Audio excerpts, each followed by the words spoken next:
امید است که متوجه شده باشی عزیز دل. باز اگر کم بود، خوب شد که متوجه شدی رفتی. اگر نیاز داشتی باز مسیج کو برام. یک 15 آیه دیگه ما می رقم برات روان میکنم از خود قرآن، که دیگه پشت حدیث اگر دعوا کردی با سر آیه قرآن دعوا کردن نمیتونی. آیه قرآن که ضعیف نیست. خب عزیزای مسلمان تشریف دارین بالا. خلیفه تو باز درخواست دادی، تو دیگه دمایک میپری به نزاکتی میکنی اموجا باش گوش بگی که متوجه شوی. یک موضوع دیگر رو میخواست استاد از ما سعی کنه اگر در پرایوت کسی نیست که باز ما یک صحبت کنم. نه غیر از خلیفه کس نیست. بله. ببینین دوستای عزیز، مسلمانان گرامی، امی آیا وقتی که تو را خداوند هست کرد یا خلق کرد، این جبر بود یا خواسته خودت بود؟ آیا تو خواسته بودی؟ درخواست داده بود؟ نه خیر، او خودش خواست کرد، خلق کرد. و آیا این قرآن تو درخواست داده بودی که برات روان کنه؟ احکامی که در قرآن است تمام احکام 504 احکام داره در پالوی دیگه مسائلی که پیشنهادی و هدایت و غیره. این احکام قرآن که بر شما جبر واجبات است که بیشتر هم پرسان کرد جبر چی مانه، یکتون نمیفهمه که جبر چی مانه، میخواه از او تیرتانه. جبر یعنی واجب شده سرتان. فرض، فرض چی مانه؟ فرض چیزی که واجب شده سر شما. پس این قرآن با احکامش که بر شما نازل میشه دلیلش چی است؟ خود از این اختیارات شما را گرفته، خود از یک جبر است، چون شما باید طبق از او عمل کنی و او را بخوانی و یک قانون اساسی بر زندگی شماست. شما زندگی اجازه ندارین بدون دیگر رقم بدل خود زندگی کن بغیر از اینکه طبق قانون امی قرآن آیاتی که براتان فرستاده از صفر تا آخرت حکمشان تا قیامت جاری است.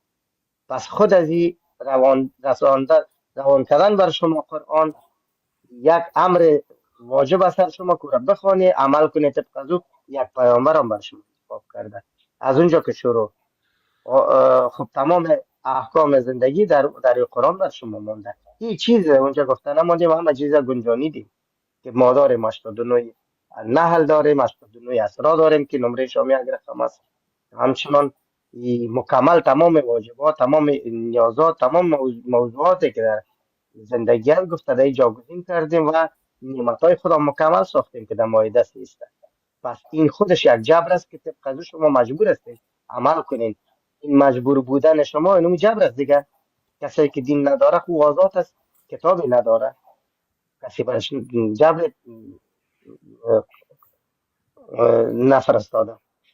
اما که کفایت میکنه یکی از مثالاش خود قرآن است که طبق از او باید عمل کنی، آیات از او را باید عمل کنی. نمازش خود او چیزی است که داخل محتوای قرآن است که مسائل زیاده در وجود آمده.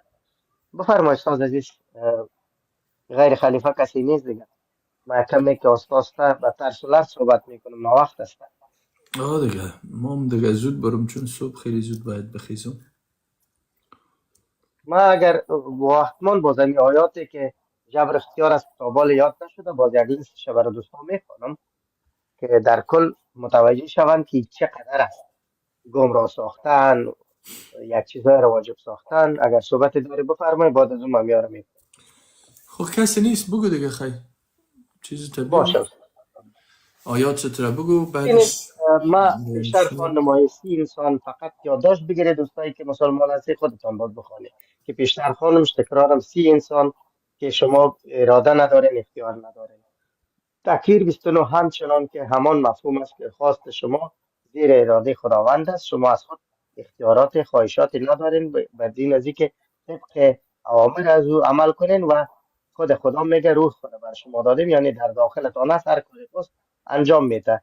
جنایت کنین، زنا کنین، تجاوز کنین، آدم بکشین، این کار شما نیست دیگه. کار از او سو خواسته او در پیاده میشه. که نماز هم اگر نمیخوانی یا نماز برپا نمیکنی این هم خواسته از اوست، چون اون خودش گفته گمراه کردین. اما که نمیخوانی با نامت یک نوع گمراه کردن از او هست که در عمل پیاده میکنه. او نمیخواد تو بخونی و نمیخوانی که دوزخش جای داشته باشه که بسوزانید. پس تو اینجا گناه تو نیست، گناه از اوست. سر تو ایره جبری ساخته. الحدید 22 همچنان گفتم تمام مشکلات، تمام مصیبت ها، تقدیر مطلق، جبر مطلق در یک آیه نافذ است. که تناقضات همچنان داره. در تقابل آیه دوم گفته هم خودت آفریده، کافر او آفریده، مسلمان همچنان گفته تعداد در کافر آفریده، تعداد مسلمان. تو به خواسته خود کافر نشدی، پس این ادعای خداوندت است. انعام 125 که گفته آن رقم سینه هایتان تنگ ساختیم که هیچ وقت نتانی هدایت شویم. گمراه ساختم، کسای گمراه ساختم، آن رقم سینه هایش تنگ کردم که اصلا هدایت شدن امکان نداره، که قبلا هم خواندیم. انعام 107، نساء 88، انعام 111. اگر خداوند میخواست مشرک نمیشدید. این در انعام 107 است. انعام 111 آنان ایمان نمی آورند مگر این که خدا بخواد. من کوتاه براتون میخوانم. انعام 39، گمراه کردن هدایت راه راست تمامشی به حکم خداوند است. گمراه کردن هدایت راه راست معرفی کردن تمام زیر اختیارات خداوند است. نل 36 37، کف 17. این آیات زیادی متعدد دیگه هم آیات است. نل 16، نل 93، فاطر 8، اعراف 166، المدثر 31، الرعد 31 تا 33، الزمر 36، نساء 43، انفال 50 51، 99 یونس، 100 یونس، 4 ابراهیم و امور رقم زیاد آیات دیگه. چقدر بر شما آیات بیارم؟ یعنی هر کدام از اینا که بخوانی همین چیزها رو گفته اختیار ندارین، جبر مطلق است در شما، تقدیر مطلق همچنان. سپاس استاد عزیز، میتونم بیشتر بگویم که فکر کنم که عاقلان پای نقاط نگردن این کفایت میکنه. دقیقاً فکر میکنیم دوستان عزیز، مسلمان ها اکثرشون از کتب اسلامی خود سواد ندارن، نخوندن، بی سواد هستن. یعنی اقدره که ما با کسانی که یعنی باور به ادیان داشتین و خواستین میاین و همیشه با ما گفتگو میکنن، بی سوادترین کل این ادیان مسلمان هستن که هیچ از کتب اسلامی خود سواد کافی ندارن، یا مالکشی میکنن یا دروغ میگن یا نمیدانند. هیچ کدامشون ما تا یک مسلمان که علم داشته باشه پیدا نکردیم. ما نمیگیم یک مسلمان علم انجینری داشته باشه، ما راجع به مثلا ربط نداره. 5 وقت نماز در قرآن نیست دوست عزیز، اصلا وجود نداره، فقط در احادیث است.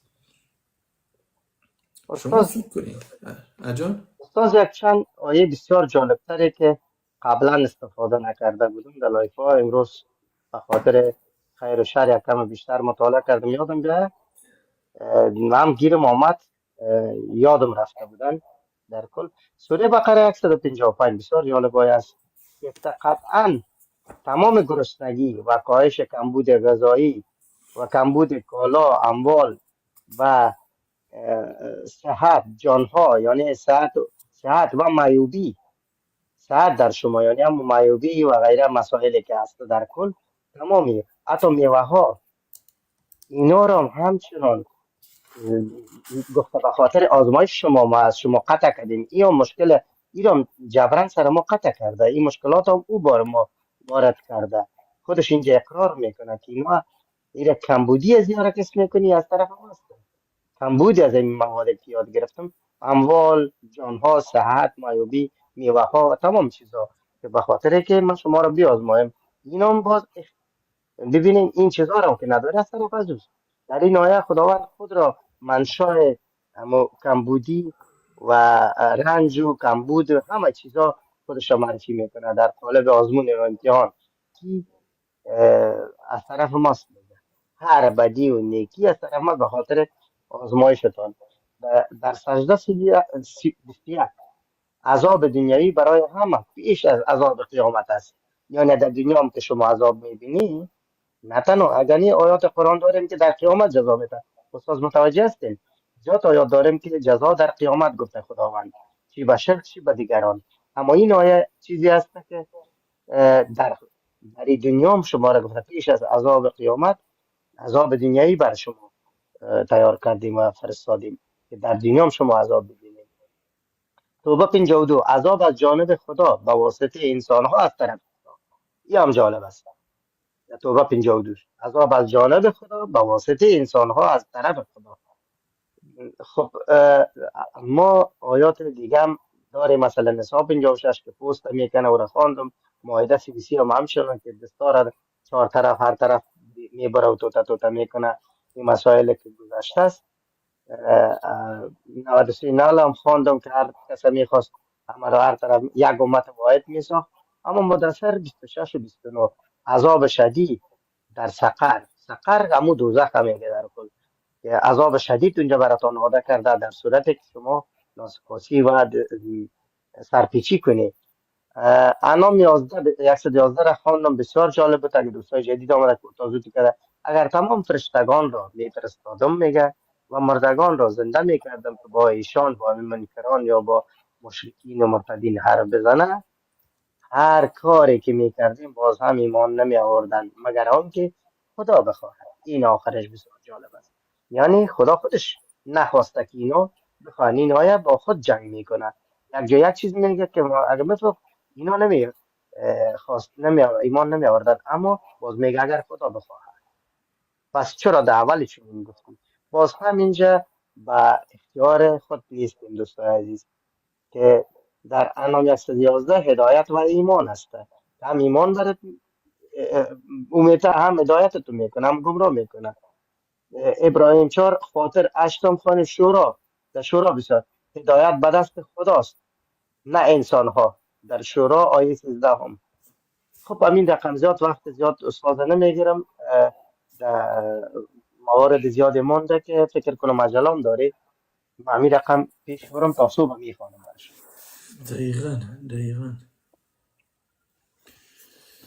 دوستان عزیز، سوره نحل آیه 89. و روزی که در میان هر امتی گواهی از خودشان بر آنها برمی‌انگیزیم دروغ و تو را بر آنها گواه آوریم و ما این کتاب را بر تو نازل کردیم که بیانگر همه چیز و عین هدایت آیه و در رحمت و اسراج بشارت 89 برای عین آیه بله ببخشید عین آیه گفتم در اسراج 89 اومده همون نمره. اینا رو ببینید میگه بیانگر همه چیز است. همین راستی برف در قرآن اومده؟ نه خیر استاد، خب پس همه چیزه که گفته موضوع خیلی دروغ مناظره گفته. ما این ماده مناظره گیر کنیم داره که کامل دروغ بودن گفته خواهی همه قرآن است. چیز. ما قرآنیون را هدی دادیم که بیاین ما این سوالات ازشان میکنیم. دروغ گفته، خیره مشکل نیست. معلوم دار شبای سفید هم نامده. چقدر دروغ گفته. شب در روز و روز در شب میکنیم او چی؟ او هم دروغ است؟ او خامده، اما شبای سفید که 6 ماه شب صبح از سن پتربورگ روسیه و در نروژ هم است چند وقتی که کاملا روشنی است. درباره این نگفته و از مسائل دیگه هم است که نگفته. حتی نگفته که حیوان میتونه نمره. اونجا گفته تمام زنده جان ذائقه الموت، اما ما شما خو یافتیم که جلی فیش جاودانه را که خودش سلول تولید میکنه و نمیموره تا اینکه کسی نخورش یا ایست که حتی زخم هم ببینه و جور میکنه خدا. در سوره الجاسیه دوستان عزیز آیه آیه 6 60. نیست؟ آیه 6 خلاف احادیث رد میکنه استاد. جاسیه 6 کاملا کتابای خارج از قرآن رد میشه. پیش ما اینا یاد بگذار نیست. بخوانمش چیز جان، بگذار بخوانم. اینها آیات بفرمایید. خداوند است که ما آنها را بر حق بر تو میخوانیم، پس به کدام سخن بعد از سخن خدا و آیات و ایمان میآورید؟ ببینید در اینجا در عربیش چی میگه؟ تلک آیات الله نتلوها علیک بالحق فبای حدیث بعد الله و آیات یؤمنون. یعنی کدام حدیث؟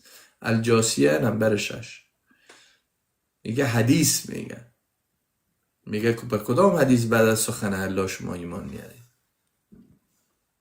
و اینجا باز مدثر سیره که بخوانه مستقیم میگه که آیات ما بهترین آیات است، کلام ما احسن الحدیث است، نیاز نیست بر از او. یعنی جاسیه شش کاملا احادیث رد میکنه که هر کسی باشه برش ساخته باشه. و پیامبر جای میگه که تنها ذکر هدایت بر توست که ذکر تنها آیات مرا ذکر کنی، نه بیش از او. حرف از خود نگوی که قلبت میدارم گفته. اینا میرن احادیث میشه. حالا که احادیث اگر میپرستن مشکل ما نداریم، میاریم برشان احادیث شده.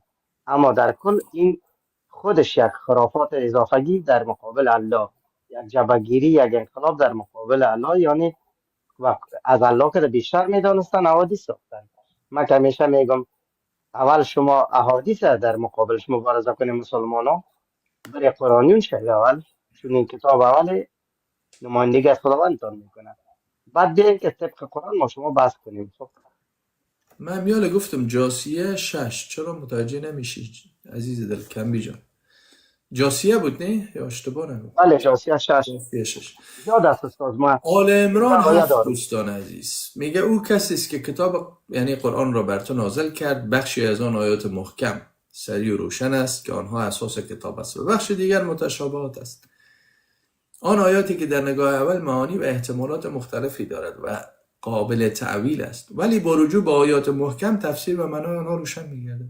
اما کسانی که در دلهایشان کژی و انحراف است، برای فتنه‌جویی و گمراه کردن مردم به خاطر تعویل آن به دلخواه خود از متشابه آن پیروی می‌کنند، در حالی که تعویل آن را جز خدا نمی‌داند.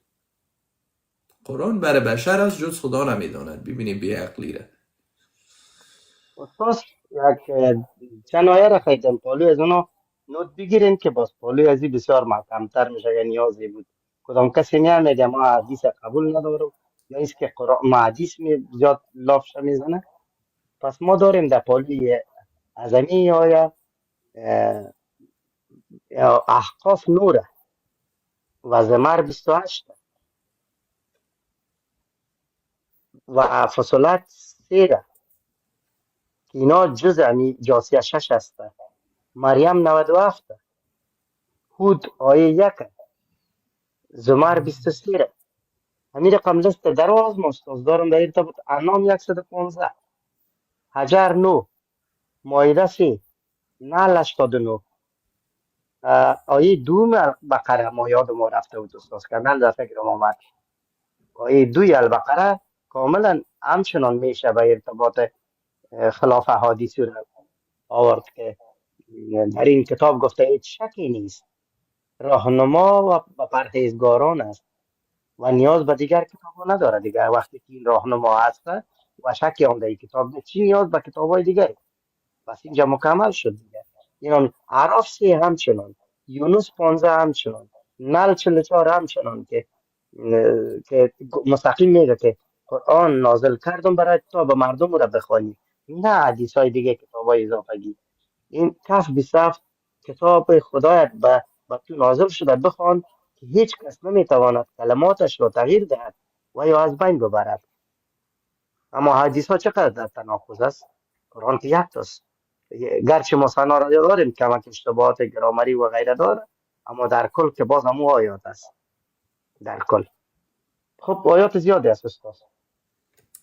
دقیقا در سجده 6 آیات خداوند گفته که ما آن را به حق بر تو تلاوت میکنیم، اگر آنها به این آیات ایمان نآوردند به کدام ایش جاسی است. من اشتباه کردم.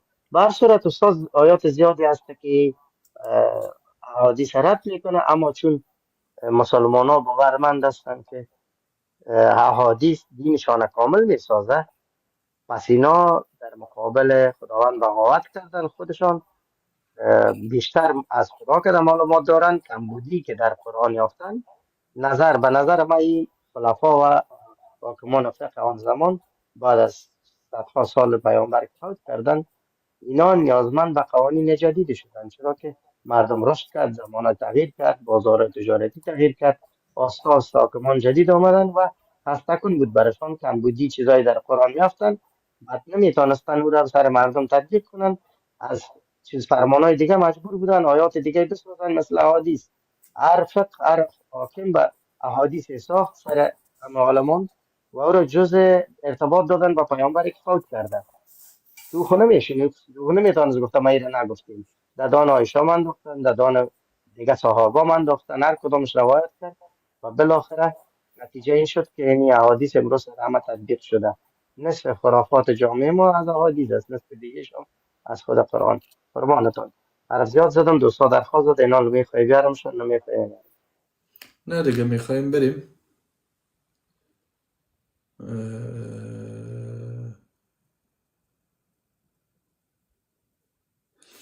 دوستان عزیز، در الاحقاف شما آیه 9 سوره الاحقاف آیه 9 خود پیغمبر ببینید چی میگه. میگه ای پیامبر بگو من از میان پیامبران نوظهور نیستم و نمیدانم که با من و شما چگونه رفتار خواهد شد.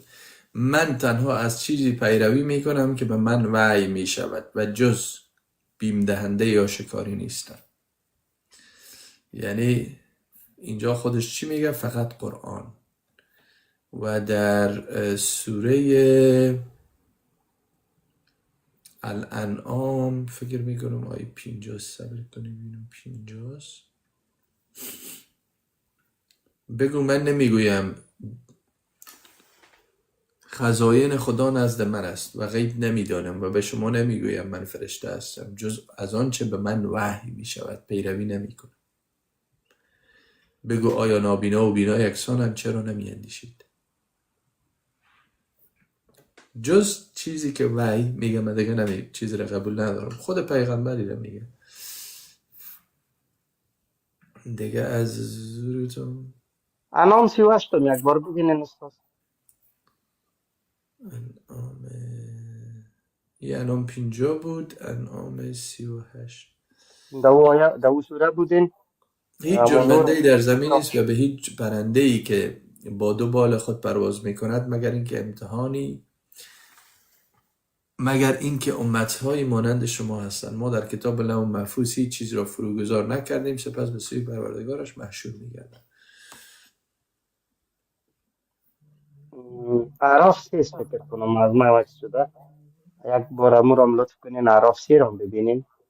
یک چیز جالبه، آنچه از خدا نازل شده پیروی کنید، نه از سرپرستان دیگر.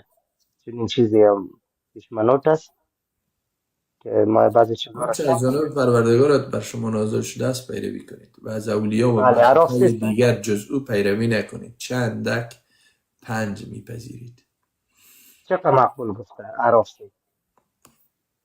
کجای حدیث اینجا تو جاگزین میتونی کده؟ دیگه مسلمین همین هستن دیگه. خودش گفتم میگه نظر به نیازات زمان و منطقه که صدها سال قبل، صدها سال بعد از فوت پیامبر نمیتونست از خود دفاع کنه. در شاید چی گفتن پیچاندن دیگه. اینی این نظر مثلا امانه نبیخی بلاکش کنید، چون یه دفعه که میه فقط چتیات میگه اخلاق پیغمبر گنده خدا نشان میده، چیز درست نوشته نمیکنه هیچ وقت. فقط میایه راجب مسلمان های میمون صحبت میکنه، چون خداوند خودش گفته که ایماندارها را به خوک و میمون تبدیل میکنه. ایماندارها را خودش گفته. من نیافتم ان نفساز عزیز کدام بلاکش کرد یا موتش کردن. احتمالا راه دادنش پراندنش بانو خیر فریده. دیگه دفعه بلاکش میکنی. میگه من هیچ ندانم که مرا آن که سرشت از اهل بهشت کرد یا دوزخ زشت. جامی و بطی و بربطی بر لب کشت. این هر سه مرا نقد و تو را نسیه بهشت. خب موضوع لای تصمیر نوشته کده در سر صفحه بولی. دیگه میگه می خوردن و شاد بودن آیین من است. فارغ بودن ز کفر و دین من است. ما هم از کفرش فارغیم، ما هم از دینش. این دین من است. گفتم به عروس در کاین تو چیز، گفتا دل خرم تو کاین من است. کابین من است. میبخشم دیگه. می نوش که عمر جاودانی این است. خود حاصلت از دور جوانی این است. هنگام گل و باده و یاران سرمست، خوش باش دمی که زندگانی این است. یک کس نوشته کرده چرا میترسیم؟ ما از بیسوادها و بیعقلا میترسیم، از کسایی که هیچ چیز نمیدانن میترسیم. یک بزرگ گفت با احمقها بحث کردن فقط یک نتیجه داره، فقط یک نتیجه. نتیجهش چی است جیگر جان؟ خودت احمق میشی. احمقیت. یادمانید همین کسی هم درخواست نداده. دوستا عزیز میگه میترسی تو در یک کسی درخواست بده که ببینی اگر معلومات کسی داری. میگه حدیث ضعیف داریم، میدونیم ضعیف حدیث داره. ای که من برات خواندم ثابت کو که ضعیف است، هزار در روی چشم. اگر نمیتونی ثابت کنی پس ایره بسته کن. بی سواد هستی شما مسلمان. بابا جان تو که هیچ چیزی استاد نمیدونی. من میگم استاد بزرگایتون نبی بیاین اینجا از نگاه اسلامی بی سوادیشون اگر ثابت نکردیم شما تف پرتی داریم. از نگاه اسلامی چیزایی میارم که اصلا در عمرشون نخونده باشن، چیزایی برشون میارم از کتبای خودشون که بگن ضعیف است. با بزرگای اسلام برشون بیارم که بگن که نه بابا جان ضعیف نیست، بد کدی. مسلمان که سواد نداره عزیز. استاد اگر ضعیف است ما صدها بار برشان گفتیم اگر ضعیف است پس چرا تا امروز هر خرد و جوان و پیر او را میخواند در دسترس ما است قرار دارد. ما دیدین او را میافیم، مسلمان که حتما او را میافت طبق از او عمل میکنه، ملا او را میخونه سر مردم تطبیق هیچ میکنه. جواب ندارن. جامعه اونجا 100 دفعه جامعه پرسان در کردیم خرافات ما غرق است، جوابش زیارت غرق دارم، است. خود مسلمان ها جواب ندارن. بله خب بکشیدش برید از بالادانی پارتی دیگه که باور کنیم که ضعیف ما است. جوابش قدرت دارم داری دیگر جان، بفرمایید ولی شما مسلمان دفاع کنید جوابش عوض شما. نداره که چرا. فقط من جوابش را دارم که چرا این یعنی احادیث یا هست. کلش درست است منظورم است، یا کلش صحیح است، یا کلش ضعیف است. منظورم این است یکیش باید انتخاب کنن، یا جمعش کنین یا ایست که کلش صحیح است یا کلش ضعیف است. خلاص. خب بریم دیگه. فعلا باز دوستانی که خواستن گفتمان داشته باشن یک شنبه دوستان مسعود باید باور کنی صبر کنی اینا رو براتون میگم که من چند بجه باید بخیزم. 2:30 اینه فکر کنی 2:30 باید من پس بخیزم از خواب. خب دوستان در طول هفته خودمان پیش از اینکه لایف دیگه استاد شروع شود یک شنبه در طول هفته خودمان یک روز لایف هستم. کسایی که فالو نداره فالو کنین، سوالات دارین بحث میکنین، گفتگو مناظره ما در خدمت هستم. اما اگر قرآنیون هستی 4 نفر بیایید، قرآنیون 4 نفر کم نبیایید. من شرط هم میبندم کتون 4 نفر به قرآنون. اگر عالم دین است یک تا دو تا مشکل ندارم بیاین که موضوع ما چیزایی رو نگاه کردیم براتون. حتی امروز یک چیز حتی انصاف نماندم بگوید او هم جز از اون موضوع است که 1400 سال نماز خواندیتان از بین میبرم با یک آیه قرآن. کلش داشتی شرک میشه. دلایو جیگر جان بری که باز گفته یکم تا بادتان کنه.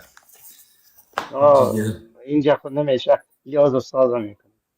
جیگر جان میزنه بادتان میکنه. هنوز ندیده خو نخورده گفته یکم تا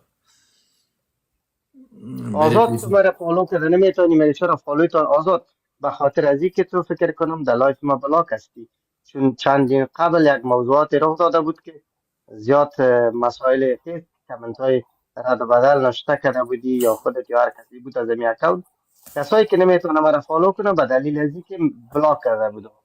من از بلاک میکشم اما کوشش کنین در آینده هیچ کسی را بدون دلیل نا شخص ناشناخته تخریب نکنیم. به خاطر یک نفر دیگه یکی رو تخریب میکنی با سبا روز میگه چرا ما فالوت کردن نمیتونم. خود دلایل شما بود. بسیاری عزیزان مرا تخریب کردن، کم زدن، لایف ما تحریم شد و شما هم در پایان ها کامنت های نوشته کردین در حالی که مرا نمیشناسید. برای هیچ کسی ما ضرر هم نرسیده بود. من واقعا زیاد فعالیت میکردم هفته 4 روز. من مجبور شدم که هفته یک روز بمیرم، حتی کمتر میگیرم چون در واقع دوستان زیاد شده و کمی آزاردام شدم از تمام عزیزایی که من قدر حمایتشون کردم. واقعا براتون بگم بسیاری آیات با کتابچه زیر لایف می آمدن دست می گرفتن اما ما راستین گشتن. عزیز دل من تر از بلاک باز میکشم، اما کوشش کو در آینده و هیچ کسی را تصمیم زودکی نگی. یک کسی اگر دوست شانداری زد از اون بودم یا خلاف بودم، اون موین موضوع با تو ندارم چیزی، با تو دوست هستم. مشکل موضوع حتما او هم اشتباهی کرده. بنابراین تو ما را به حال خود بگذار، سیلبین باش بهتر است. در آینده باز این تو موضوعات رخ بهتر. هر کسی که بلاک است پیش ما و نمیتونه فالو کنه یا مشکل داره، بیای برادر، آغوش ما باز است، مشکل با هیچ کسی ندارم. فقط بیایی که هدف ما را خراب نکنیم، با یکی دیگر را تحقیر خود نکنیم. جگر جان چیز کو که بریم دیگه چون نووقت شد. من خلاص هستم استاد. آخرین گفته های تا بگو دیگه که بریم. شب من گفتم دیگه، این گپای آخر باشه. من بسیار بجایم بود، چون عزیز ما خفه است، من چرا ما فالو کردن نمیتونم. خود سپاس از جگر شما استاد جان عزیز، لایف خوبی بود. تشکر امروز از یادم تو صحبت عزیز کنم، دل و با از معذرت. اطلاعات و آگاهی هایی که دادی. قربانتان استاد ماستین، من شما یاد میگیرم.